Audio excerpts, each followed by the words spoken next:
to episode 9 of the Life in Norway show. Is Norway really the happiest place on earth? It's questions like this that I hope to answer as I interview fellow foreigners who live and work right here in Norway. Today I'm joined by professional photographer Cody Duncan.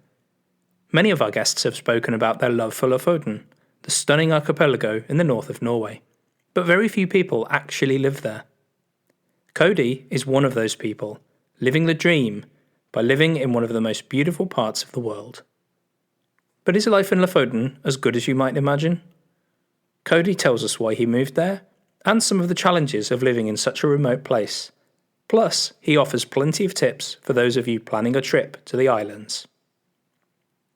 You can find out more about Cody and get links to everything we discuss on the show on the show notes page at lifeinnorway.net/episode 9. Happy listening.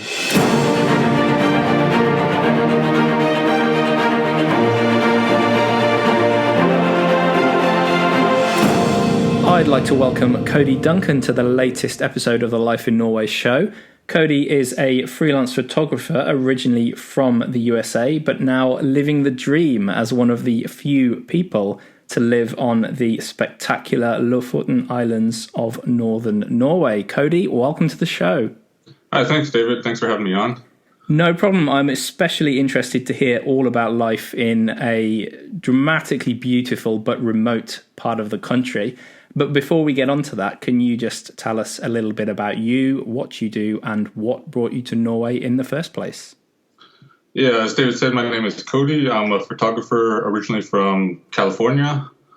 My first trip to Norway was 2001, and it was kind of by accident, as that trip was supposed to have actually gone to Scotland, but the UK was having I think it was the foot and mouth disease outbreak in the countryside in that year. And so the whole countryside was closed off for hiking.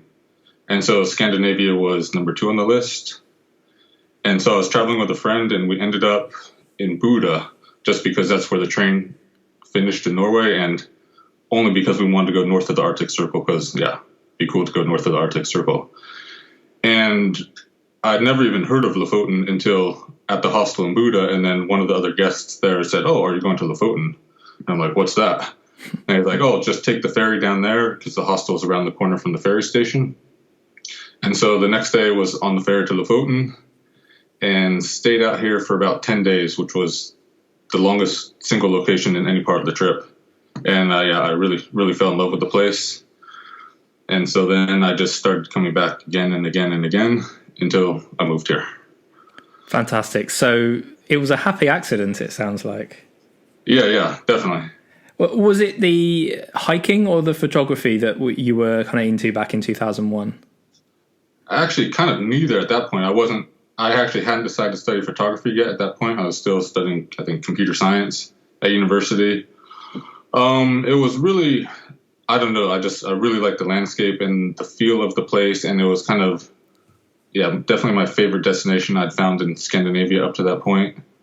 And it really felt like a nice place. And it was summertime, of course, and so you have midnight sun, it's never dark, and it's just this completely unique experience from California.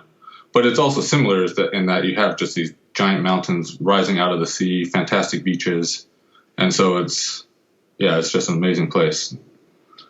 Excellent. So, I mean, Lofoten really is a spectacular place. It's top of most people's bucket lists. I was blown away when I visited there for the Moon Norway book. How would you describe it to someone who has never been to Norway before?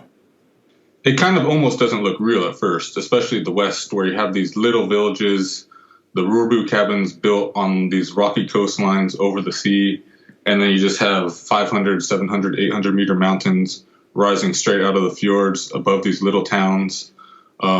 Most of the buildings here in Lofoten and Norway in general are quite colorful.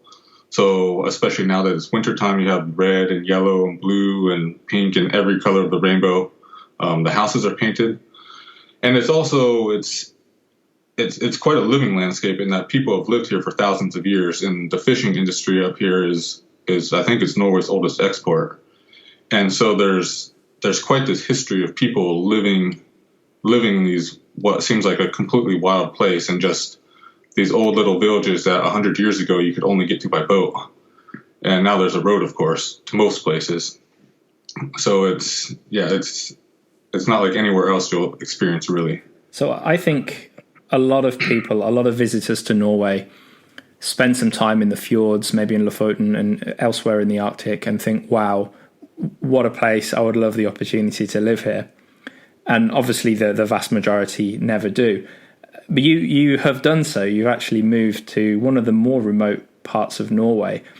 What was behind the decision to actually, beyond coming back year after year for a week or two to take pictures, to hike, to really get to know the area, what made you the decision to actually move here? At first, before my first place that I moved to Europe was actually Germany, because I wanted some place that was kind of halfway between California and northern Scandinavia. But in that year living in Germany, I actually found I was not in Germany very much, and is almost always in the north. And so that kind of thinking about that just led to the question that maybe I should actually live on Lofoten, and then I'll have more time to kind of travel elsewhere and maybe see actually some places in Germany, which I never did. And so that kind of pushed me a little bit to moving, and I applied for a visa, and I got it. And so then that process went pretty fast, and I applied for the visa starting in December, and then I got it approved in February, and I was living here by March. So not bad. Yeah. In terms of speed. Okay. Now, I referred to living on Lofoten earlier as living the dream, and I think most people would have a kind of fairy tale imagination of what living in such a beautiful area might be like. But as we talk today, right now, you're actually cut off from the rest of the road system. Is that right? Yes, there's a big rock slide on Saturday. Today is now Thursday, and the road is probably not going to be open until Monday. So that's 9 days we've been cut off. And this was the second rock slide in 2 weeks. And so 2 weeks ago, we were cut off for 5 days. And so, yeah, we're stuck. And I live in a small village of 15 people. So there's no shops. There's just a couple houses here. So what do you do for fresh milk, for fresh bread? Nothing. We can walk across the rock slide, so I can park on one side and then have a friend pick me up on the other side and then take me into Leknes, which is the nearest supermarket for me. But that's still quite a bit of effort, and my nearest friend lives about 30 minutes away. So for them just to come get me, it's an hour round trip for them, and so it's a bit difficult at the moment, but we survive. That is really interesting. How about some of the other challenges? And obviously there must be some benefits as well about living in such a remote place. The best thing is just you have endless nature, and I can walk out the door and have 5 mountains that I can easily access just from my front door. And then driving, just you have the whole of Lofoten is easily accessed. It's coming up on winter. We just had the first big snow last night, so everything is nice and fresh and white. And we're also approaching the polar night right now, which is a little bit difficult. We have about 1 more week of sunlight before that goes away, and which is a bit of a challenge being stuck here because I live on the north side, and so I haven't actually seen the sun for 2 weeks already. And I was hoping to see a little bit more sun before it went away for the year, but I don't know if that'll happen anymore. But a big challenge is actually, since Lofoten is such a small community and many of us are spread out across the island, you can't just say to your friend, oh, let's go meet for the pub. Let's go meet at the pub for a drink on a Wednesday afternoon or Saturday. Everything needs to be planned, or else you have to take expensive taxis. So you can't have this kind of day-to-day city life that you would in bigger places. How about the local community then? If there's not this ability to go to the pub, as you say, or to arrange a quick dinner in the local restaurant or whatever, what are the local communities like? I mean, if you say there are about 15 other people that live in your village or where you are, is there a tight-knit community there, or do people tend to keep themselves to themselves? Most people tend to keep to themselves. I'm an outdoor hiker, so the friends I make are more hiking oriented and climbing. And so, we'll climb with friends on the weekends. Most of my friends have normal jobs though, So they work kind of 7 to 3 or something. And so this time of year actually it gets difficult because in the summertime you can go hiking after work. But now most of my friends, they finish work and it's darkness. And so we have the option of a small climbing gym in Leknes, which is really nice. But otherwise, it's, you have to plan something for the weekend to meet some friends and go hiking. And even then, right now, it's 3 or 4 hours outside, and that's it. Is it a lonely life? Yeah, I live alone. And so, living alone in a small village, but you get used to it. And I work from home, so it's not always easy out here, I would say. Sure. Okay, well, Lofoten has made the news in Norway in recent years for the dramatic increase in the number of tourists that are heading your way.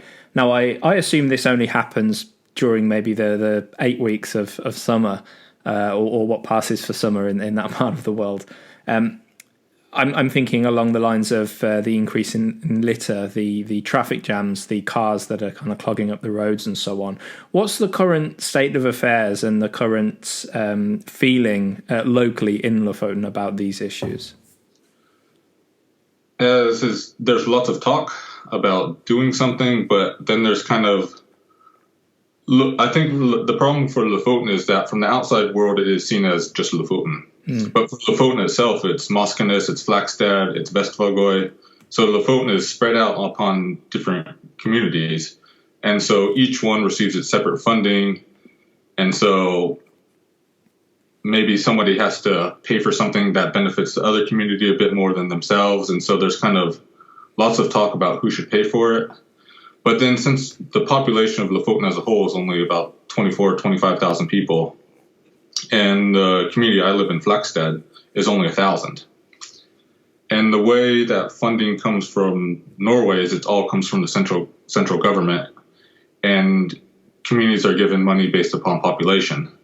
And so Flakstad community having 1,000 people, but having to pay for the infrastructure for 1 million tourists isn't quite working at the moment. And so there's talk about how to raise money. Maybe there's the subject of a tourist tax, but the central government doesn't want that. So it will be an ongoing issue, I think, for a number of years. On the positive side, though, some of the local villages have been creating their own little organizations to build the infrastructure that they need themselves. So Uteklev has recently put in a toilet, which was much needed, and then they'll have signs saying, okay, if you want to park, it's 20 crowns. If you want to camp, please donate 100 crowns, and you can pay by VIPs. So that's starting to occur in some of the more popular areas across the islands. But that's locally, kind of the local villages is doing that themselves. Yeah, I mean, for those that don't know, VIPs is a mobile app payment system here in Norway. It's an interesting solution, and you do see even market stall traders here in Trondheim take VIPs as payment. But of course, it's not something that tourists are going to have. So it's only maybe a temporary solution or a stopgap measure. Interesting thought. And I would say nowadays too, traditionally Lofoten was a summer tourist destination, and so yes, it would be crowded from the first people would start showing up in the second half of June, and then by the end of August they would leave. This has definitely been extended a little bit in that September was quite busy here this year, and even October there's quite a few people around, which is actually really good for the people in the tourist industry. Like, I'm friends with some people that run cafes in Reina, for example. And for them to be able to have customers much longer than just a short 8-week summer season allows them to keep the cafe open longer and allows them to earn some money. Otherwise, only having customers for 2 months a year is really hard to sustain anything like that. And so for the overall community, that's also becoming a benefit, because then they can go to the cafe in December because they can afford to stay open now. And so I can see that there's a shift in, the locals are going out more and going to cafes more. And Leknes has a bunch of cafes that have opened recently. And so it's really good, I think. And secondly, though, is that there's also a winter tourism season now that's developed, and that's mostly around photographers. And so photography-wise, winter is the peak season. And so then there's lots of photo tours and workshops coming here. And it's not there's some of what I would call normal tourism, but it's definitely you see a lot of tripods in winter, much more so than in the summertime. Sure. I first visited Lofoten in, I think it was March, maybe early April, and I although that's kind of past the winter time, it's I thought it was an ideal time for photography with snow still on the ground and light days to make the most of the different light conditions. But I want to ask you a lot more about photography, and particularly photography tours after the break. But before we get there, I want to return to how you actually moved to Norway. And not being a European citizen, it can be tricky to obtain a work permit, especially when you run your own business. So you gave us a hint earlier, but how difficult was the process to get a work permit as a non-European freelancer? I'm lucky in that I studied photography, and so I have a degree in that from university. I think had I just been working as a photographer, not studied it, I'm not actually sure if I would have been given a visa. And this was also the case for Germany as well. I think having that degree kind of gives an officialness to it. And then luckily I've been doing this for 10 years. And because I had to write a big business plan, you have to show your financials and taxes that you've paid for the years. And so you can't just decide, I want to become a photographer and move to Norway, at least for an American. So I think for most people outside of Europe, it'll be a similar case. And then also, as far as I understand it, Norway, when you apply for a visa, it goes to the local level and they evaluate whether that job is needed and then whether you can actually do that job and live off that job where you plan to live. So maybe if I had planned just to move to Oslo or Bergen or something, maybe they would have said, oh, we have enough photographers, you don't earn enough money, and no. But since I wanted to move out to the middle of nowhere, and especially to a community that actually has a population loss at the moment, maybe they were a bit lighter and said, okay, yeah, we'll let you live there. On that note, how is the cost of living on Lofoten? I imagine, well, I know the real estate's certainly a lot cheaper, but I imagine goods and services, especially food and fresh food, must be a little bit more expensive. Yeah, I was just down in Oslo in August, and I would say, yeah, we're 5 or 10% more expensive, but it's not that much of a difference. Fuel is maybe £1 or £2 per liter more expensive up here. But food, I don't know if there's a rule in Norway that says they have to kind of keep everything basically equal. But overall, food in Norway is quite a bit more expensive than on the continent. So sure. So overall, your cost of living is probably lower on Lofoten than if you lived in Oslo, given the housing costs. Yeah, especially housing wise. The housing market on Lofoten has been going up in recent years, mainly because Airbnb is getting quite popular. And so it's actually some issues, particularly in the West, where there's not many houses available. And so finding a house to rent is getting a bit more difficult now because you can rent from October to May, and then you might be getting kicked out for the summer tourist season. So yeah, that is becoming a bit of an issue. But overall cost of living, I think, is cheaper than a city. We do pay a lot for power out here, though, because our infrastructure is quite fragile, lots of storms, and so we pay a bit more. Okay, interesting. Right, Cody, you work as a photographer, and after the break, I want to grill you a little bit about what makes Lofoten such a great place for photography, and a little bit about how you actually make a living as a photographer here in Norway.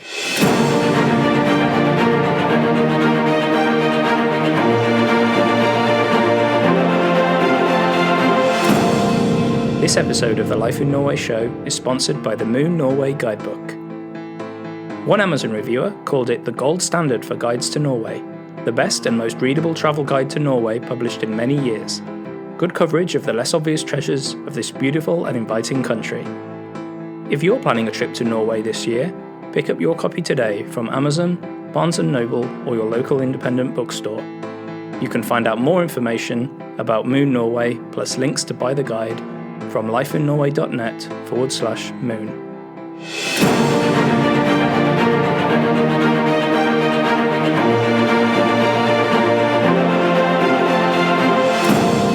Welcome back to the Life in Norway show. I'm joined today by Cody Duncan. Cody is from the USA, but now calls the spectacular Lofoten Islands in northern Norway his home. Cody, you work as a freelance photographer and run photography tours for people who, I believe, come from all over the world to see what it's like taking pictures in Lofoten. Why is Lofoten such a special place for photography? I would say first it's the light here.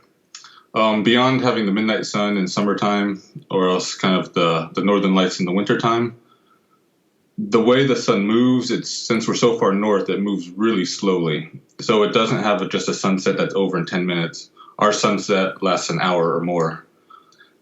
And something else as a photographer that I never really thought about until moving here is that there's no airplanes flying in our sky. So in the Alps or in the UK, you see the sky and there's contrails all over it. But our sky here, there's no air traffic, so it's really clear. And so you kind of don't have these lines across the sky that would, for me, kind of otherwise disturb a really nice landscape. And then beyond that is that I like to say that every day of the entire year is different here. It's always changing. And as soon as I get used to hiking in the midnight sun, it starts to set. And then you have these wonderful nights of twilight for about a month. And then finally it starts to get a bit dark and the northern lights come out.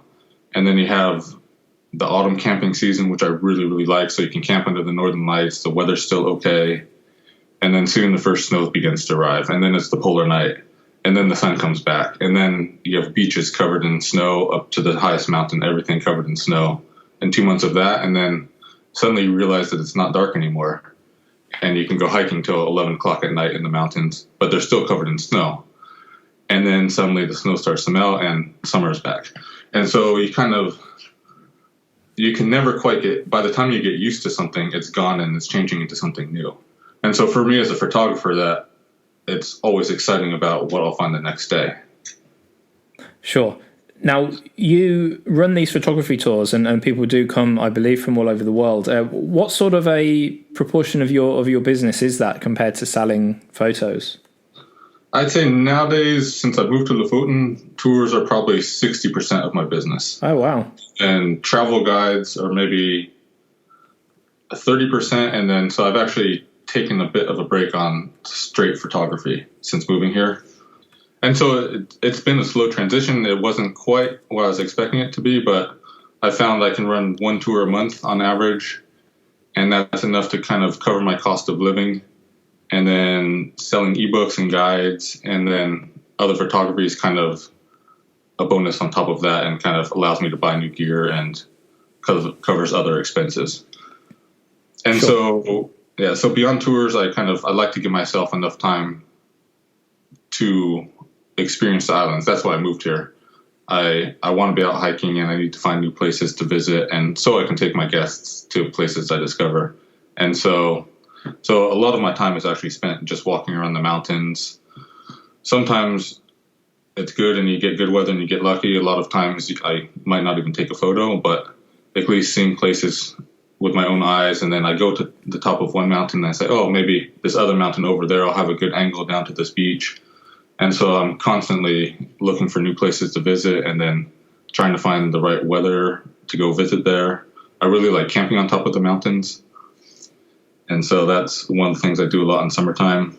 And then I can find those places that I can take my guests. So on tours, especially the summer and autumn tours, I try and be active.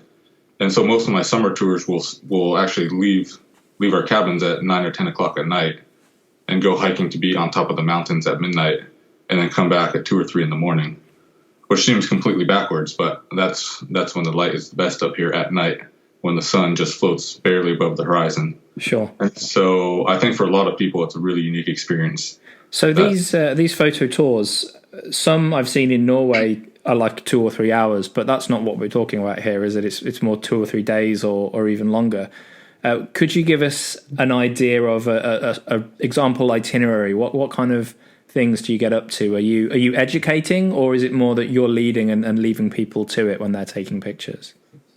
Yeah, most of my tours I run as a week minimum, just because I think that's what you need to get a safe weather window, especially if you're trying to be outdoors, because anything short of that and you run a bit of a risk of you might have 3 days of bad weather in a row. And so a week minimum is typically what I do. And I cover hiking in the outdoors, and so kind of don't carry too much gear. If your backpack weighs 40 kilos, you're not going to get to the top of the mountain. And so then I also cover composition and just, I have some photographers I have know what they're doing and they're fine to wander off. They just want to be taken to the top of the mountain, whereas others are beginning, and so they need to learn a bit about the camera and what to do and kind of how to interpret the scene that's in front of them. And so I spend a lot of time teaching and kind of asking people, okay, how do they want to interpret this view that they see? Or maybe it's a stormy beach, and so what kind of photo do they want to create from that versus just walk up to a location, take a photo, and then leave. So we often spend quite some hours on top of mountains, especially waiting for the light. I can see, okay, I can look at the clouds. You can see the clouds are moving this way. So the sun will come out in 10 minutes from behind the cloud, or else the shadow over in that valley is going to do something special. And so kind of looking at the weather, trying to read it as best as is possible here, which is not always that easy of a task.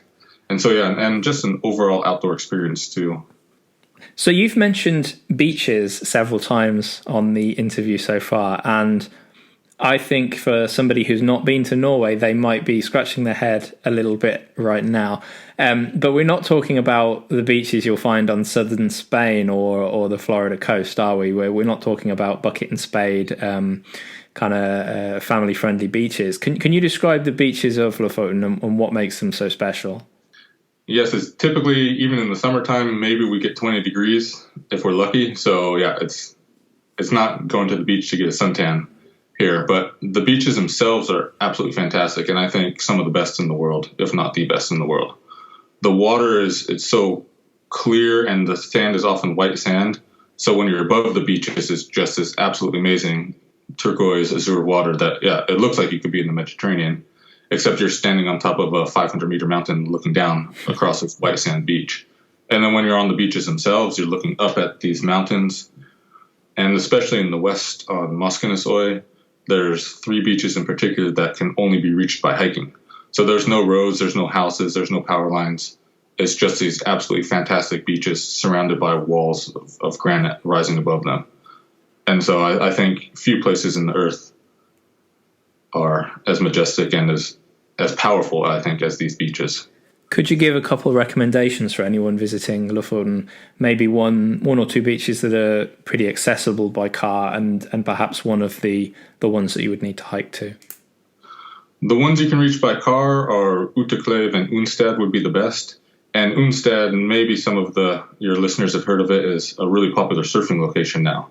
And so surfing, well, you don't think of Arctic Circle and surfing, but surfing has become quite a popular sport up here in Lofoten over the last couple of years. And then the beaches that you can reach only by hiking, Kvalvika is the easiest to access because you can park and then hike there. There's 2 more in the west, Bunes and Horshid, which you need to take a ferry to first, which makes it even more of an adventure to get to. That's great. So when a photographer joins your trip, are they typically looking for those beaches? Are they looking to emulate pictures that they've seen before, or are they looking for something new? It would be a combination of both. I try and there's a few kind of the viewpoint scenes that are the popular in Hamnoy or around Reina, especially, where you can kind of park on the side of the road and get these classic Lofoten shots of the Roru cabins with the mountains rising above them. But then I also try and take to more unique spots where there's not as many people going. And basically everything on Lofoten is beautiful. It just depends on what the light is doing or the weather. And so there's kind of not just one viewpoint here. Everywhere is a viewpoint, especially when you put a little bit of effort and hike up into the mountains. So I've never seen a bad mountain view on Lofoten. There's better than others, but they're all good. Excellent. How about some practical tips for anyone planning a trip to Lofoten? Because this is not a cheap or quick place to get to. You mentioned at the beginning of the show that you first made your way over to Lofoten on the ferry from Buda, and I believe you could get to Lofoten just by public transport still, using the train to Buda and the ferry across to Lofoten. Is that still the case today? Yeah, I would say for your first visit to Lofoten, the ferries, it's a really nice way to reach the islands, especially in summertime, because it takes about 3.5 hours and you slowly see the mountains rise in the distance. And especially if you take the ferry at night, then you have the midnight sun hanging over the sea.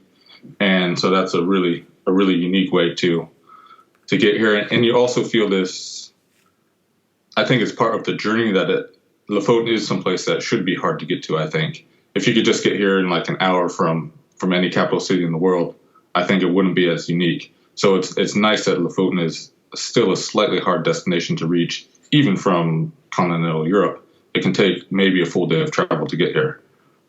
Good stuff. Okay, Cody, we're about to wrap up with the standard questions I ask every guest. But before I do, how about some recommendations for hikes? I know you have some ebooks for sale. So by all means, please give the URL where those are available. And I believe you probably have some recommendations for beginner hikers as well who want to see maybe the best of Lofoten in a couple hours. Yeah, I run a website called 68north.com, which is all about photography and outdoors Lofoten. I have dozens of hikes and guides to mountains that are just available for free. Or else I also sell ebooks, which are kind of everything packaged into a convenient format. Top 3 hikes on Lofoten, I would say Rieten is one of the most popular. It's about 540 meters. It's an easy trail. And then you have fantastic views down the Kvalvika beach. Mannen, located on Vestvågøy, it's 400 meters, easy hike. And you have Haukeland Beach on one side and Uteklev Beach on the other side. And then for a third hike, I would say I like Matmora these days. It's in the far east. It's a really long hike along this really, really beautiful ridge line. So it's a full day in the mountains, but it's a fantastic day. But I should also make a note that Lofoten hiking and Lofoten trails are perhaps not what you expect. It's steep, it's muddy, it's rocky. So be prepared. Also, I would like to add, if a Norwegian tells you it's an easy hike, do not pay a single piece of attention to them. Would that be fair to say? Yes, a Norwegian easy trail is perhaps not a British easy trail, for example. It's not going to be a walk down the gravel path. An easy trail here means you're probably not going to die, but you could still slip and fall.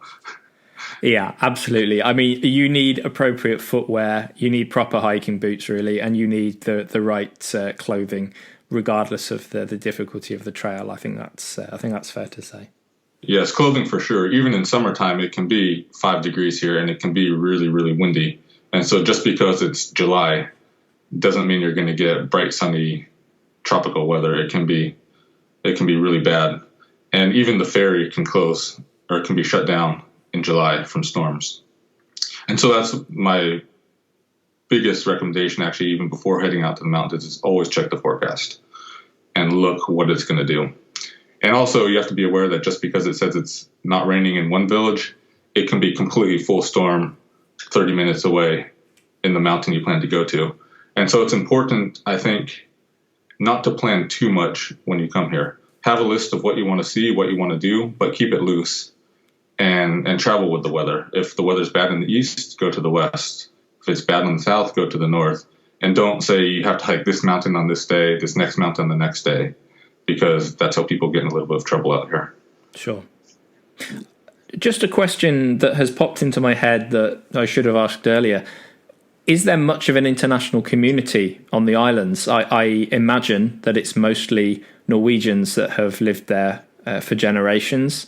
Maybe in the summer there's more of people who are working for the tourist season or whatever. But do you is it unusual for an American to be living in a Lofoten village? I think for Americans, yes, especially a self-employed American. I know a few other Americans that live here. Okay. But every time I go to the police station to renew my visa, they kind of look at me and don't know what to do. No, there is quite a large international community here on Lofoten. I'm friends with some Germans. I know a German guy that runs the camper rental business here. There's lots of other Europeans. I know some British people. So yeah, there's people from all over actually, which is quite surprising. Yeah, but I'd say so. I think it's a lot of people like me. They visited here once or twice, really fell in love with the place, and then decided to move here. Good stuff. And you're happy on Lofoten? Yeah, I'm happy. I don't think I'm going anywhere for a while. Excellent stuff. Okay, Cody, 3 questions for you. Quick answers, please. What's the best thing about living on Lofoten? The best is being able to walk out your door and just have nature everywhere. Even from my front door, I can just go be to the top of the nearest mountain in 20 minutes and have absolutely fantastic views. As evidenced by the rock slide that's currently cutting you off from civilization. Yes, currently I have no choice but the mountains out my door, so that's what I have to settle with. Okay, and what do you find most challenging about living on Lofoten, apart from the rock slides? As being a foreigner, it's the isolation in that I don't have a big community of friends. I didn't go to school here. And so I don't always have people to do stuff with all the time. Yeah, that's easy to understand, I think. And final question, where is your favourite spot in all of Norway? All of Norway, that's a tough one because all of Norway is beautiful. But I would say my favorite spot for putting my tent in the summertime is Horseshoe Beach in the west of Lofoten. It's just, it's my favorite beach in the world. And it's a favorite place of mine to camp. Although I don't get out there as much as I would like. I have to ask, what makes that, out of all the Lofoten beaches, what makes that one your favourite? I think it's the way the beach is formed in that there's a bit of a rocky peninsula on the end of the beach, and that the beach kind of wraps around slightly, so you can look across the water back into the valley, and then with these just amazing mountains rising in the background. And then, of course, the water's like crystal clear and, filled with wildflowers in the summertime. Excellent stuff. Cody, thanks so much for joining us. Full links to everything we've spoken about will be on the show notes page at lifeinnorway.net/podcast. Cody, where can people find out more about you and what you do? Best place to reach me is at 68north.com. Otherwise, if you want to follow my day-to-day life, which is mostly photos from mountains or of mountains, you can follow me on Instagram at distant.north or else at Duncan Images, which is more snapshots of daily life. So there might be some food in there as well. And I can definitely support that request that people go follow both those Instagram accounts. There are some spectacular pictures on there. Cody, thanks so much for joining us today. Yeah, thanks for having me on.